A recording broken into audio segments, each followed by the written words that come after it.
நமது பெரியாருக்கு வங்கத்து தாகூர் போல் தாடி உண்டு, பொங்குற்ற வேங்கை போல் நிமிர்கின்ற பார்வை உண்டு, தெங்குண்ட தோற்றம் உடலில் உண்டு, வெண் சங்கொத்த கண்களிலே விழியிரண்டும் கருவண்டு, வெண் சங்குத்த கண்களிலே விழியிரண்டும் கருவண்டு, அது சாகும் வரை ஒளி உண்டு. வெண் சங்கொத்த கண்களிலே விழியிரண்டும் கருவண்டு, அதில் சாகும் வரை ஒளி உண்டு. பம்பரமும் ஓய்வு பெறும் சுற்றியவின் இவரோ படுகிழமாய் போனவென்னும் பம்பரமாய் சுற்றி வந்தார்.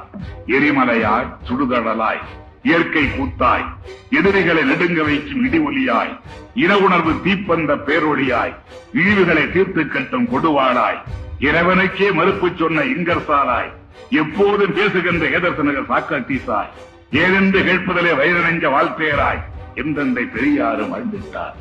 எரிமலையாய் சுடுகடலாய் இயற்கை கூத்தாய் எதிரிகளை நெடுங்க வைக்கும் இடி ஒலியாய் இன உணர்வு தீப்பந்த பேரொழியாய் இழிவுகளை தீர்த்து கட்டும் கொடுவாளாய் இறைவனுக்கே மறுப்பு சொன்ன இங்கர்சாலாய் எப்போதும் பேசுகின்ற ஏதன்சனக சாக்ரட்டீசாய் ஏனென்று கேட்பதிலே வயிறு நெஞ்ச வாழ்க்கையராய் எந்தெந்தை பெரியாரும் வாழ்ந்துட்டார்.